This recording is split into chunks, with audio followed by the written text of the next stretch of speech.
Take it easy.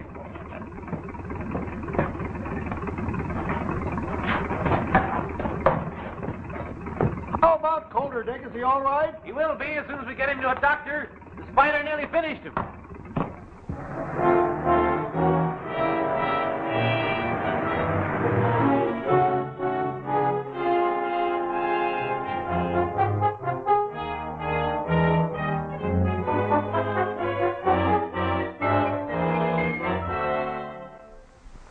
Bring them in my office, Carter.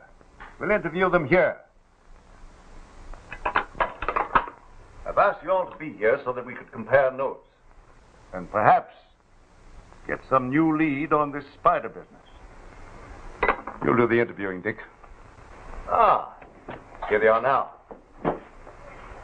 Gentlemen, thank you for coming. I want you to meet Dick Tracy. How do you do? Joe Crane is my name. I'm mighty pleased to meet you. Gee, Dick Tracy. My name's Perry. Say, I've heard an awful lot about you. How do you do, Perry? This is Bill Moffat, Dick. He works for the telephone company. Well, I'm glad to know you, Bill. How do you do? Mr. Tracy has a few questions he'd like to ask you. Gentlemen, these are all assistants of mine. You may speak freely in front of them. Please be seated.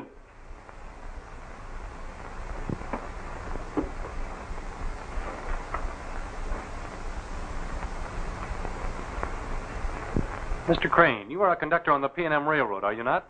Yes, sir. I understand that some months ago you witnessed a strange meeting which took place on board a train. Would you mind telling us about it? Well, it was a late train pulling out of the P&M station for Los Angeles.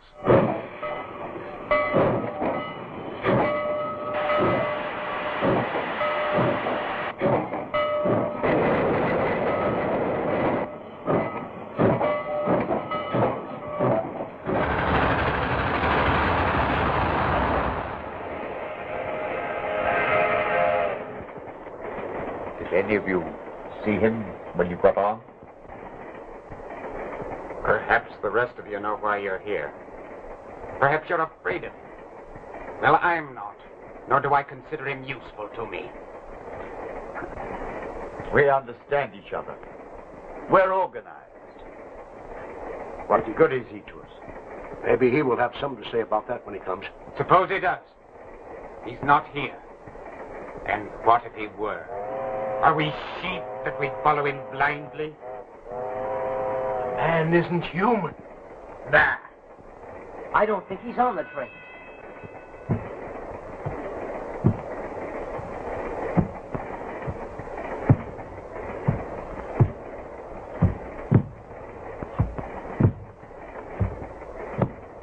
He's coming.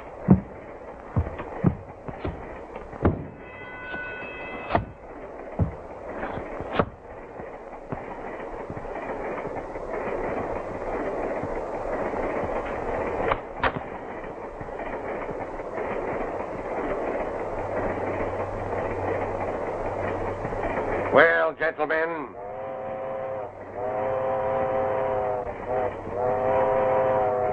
You. What is your report? Fine. Yeah, everything fine. Paterno. Fine, Chief, fine. Everything's okay. My affairs are in excellent shape. You wish to hear what I have to say? Then listen. I'm through with you. The rest might be yellow and lick your boots, but not me, not me.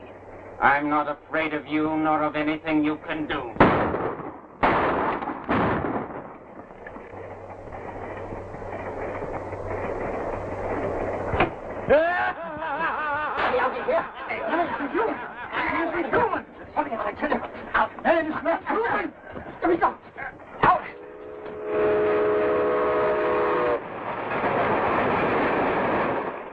No one could figure out how that fellow with the lame foot got on or left the train. The man with the lame foot is the man we want. He is undoubtedly the head of a powerful organization. The spider ring. Mr. Perry, tell us what you know. I deliver milk, Mr. Tracy. I had just started on my route early in the morning, before sunrise. I noticed a man who acted crazy. He seemed scared of something. He was trying to get away.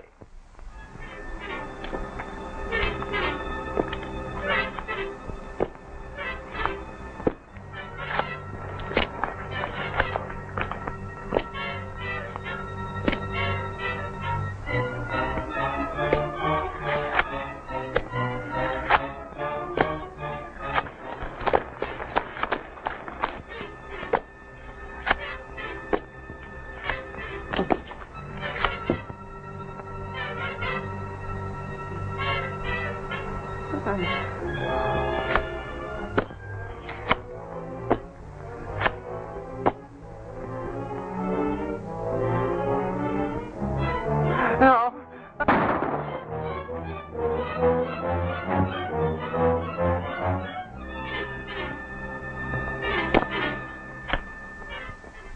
I immediately phoned the police. But the man was dead. That spider mark had actually burned into his skin. The lame-footed man again. Some sort of a fiend who brands his victims with a spider mark before killing them. Ellery Brewster was killed that way.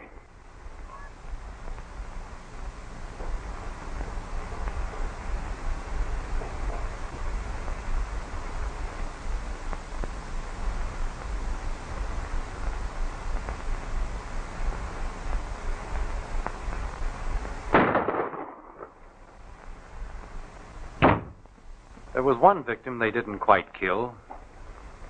Steve, remember Death Valley Johnny?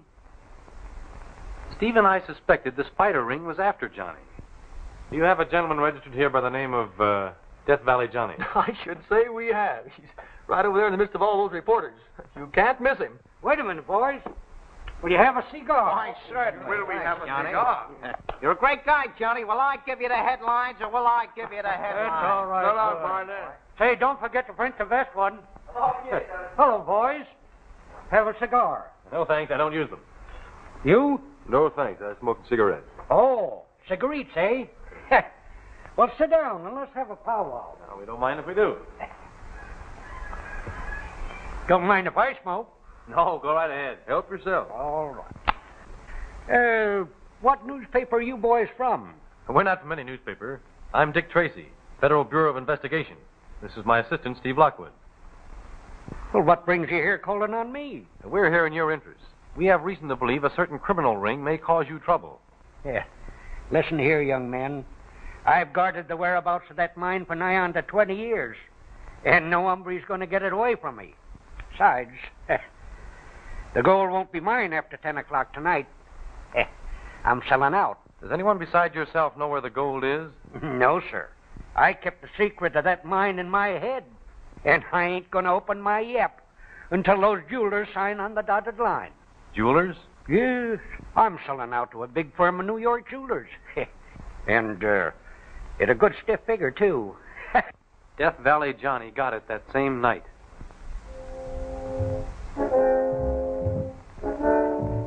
Now, sir, I suppose you won't mind disclosing the whereabouts of your hidden mine. I suppose the specimen gold is kept there. Yep. I'll draw you a map. Here you are. All right, thank you. Ain't no trick in finding it once you get on the right track. There. That ought to be plain and simple like.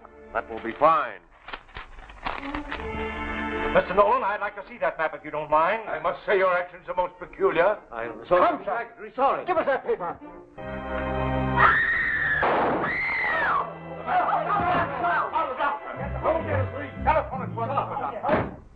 Death Valley Johnny didn't die. I guess he was too healthy and tough for the spider ring. The thing which ties these crimes together is the spider mark. And the walk of the man with the lame foot.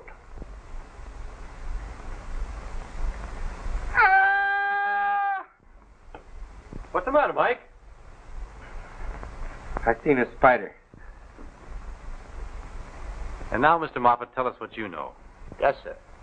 I was sent by the telephone company to trace a bum connection. I traced it down to a kind of a spooky-looking place away out of town. It was night. Something queer was going on around there, so I stuck around to get a load of what was happening.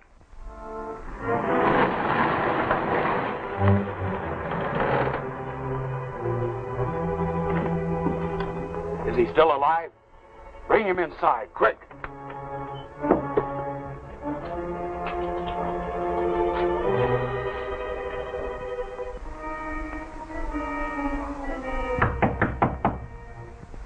Come.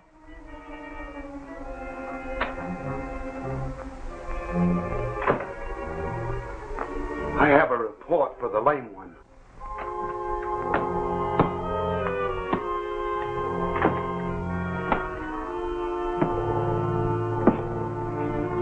What is it, Burke? We brought Gordon Tracy here. Send Tracy into me. He's hurt, dying.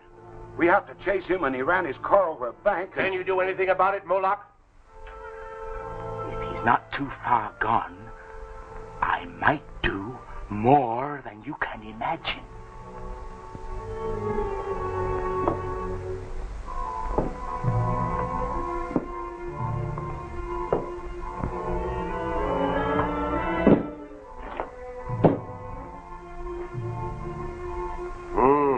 His condition seems critical. What if he should die? Then we will eliminate a very dangerous enemy. He won't die. But by means of this operation, a simple altering of certain glands, he will be unable to distinguish between right and wrong. In that event, he will be very useful to us, Moloch. It was no mistaking as to who they had, sir. It was Gordon Tracy, all right. My brother. There's no telling what those fiends have done to him. Listen.